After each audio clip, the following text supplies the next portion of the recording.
क्या आपने कभी सोचा है कि इंसान की जिंदगी अलग अलग पड़ावों में इतनी बदल क्यों जाती है? कभी खुशी, कभी गम, कभी मेहनत, कभी नाच गाना और अंत में शिकायतें और नाराजगी। आज मैं आपको एक ऐसी दिलचस्प कहानी सुनाने जा रही हूँ जिसमें भगवान खुद इंसान और जानवरों में उम्र बांटते हैं और यही कहानी हमारी जिंदगी की सच्चाई को बहुत मजेदार ढंग से बताती है। जब सृष्टि की रचना हुई तो भगवान ने सभी प्राणियों को जीवन बांटने का निर्णय लिया। सबसे पहले भगवान ने कुत्ते को बुलाया और कहा, मैं तुम्हें 20 साल का जीवन देता हूँ। तुम्हें दिन रात पहरा देना होगा, भौंकना होगा। कुत्ते ने कहा, हे प्रभु, 20 साल बहुत लंबा समय है, केवल 10 साल ही दीजिए। भगवान मान गए। फिर भगवान ने बंदर को बुलाया और कहा, मैं तुम्हें 20 साल का जीवन देता हूँ। तुम्हारा काम होगा लोगों को हंसाना और कूद फांद करना। बंदर ने हाथ जोड़कर कहा, हे प्रभु, 20 साल बहुत ज्यादा है, मुझे केवल 10 साल ही दीजिए।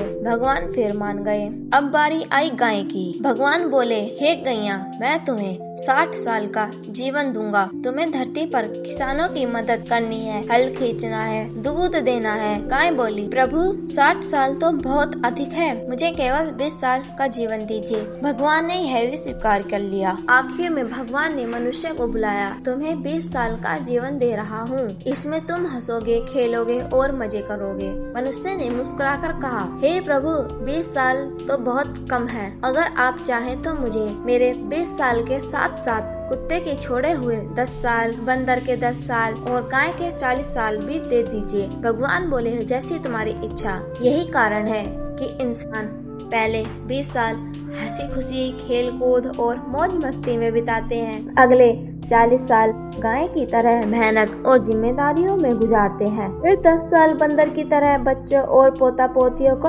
हंसाते बिताते हैं और आखिर में 10 साल कुत्ते की तरह दरवाजे पर बैठकर सब पर भौंकते रहते हैं। हो सकता है यह केवल एक कहानी हो, लेकिन कहीं ना कहीं इसमें हमारी जिंदगी की सच्चाई भी छिपी है। अगर आपको भी लगता है कि इस कहानी में गहराई सीख छुपी है तो कमेंट में लिखिए यस, और इसी तरह की और भी अनोखी कहानियों के लिए हमारे साथ जुड़े रहिए।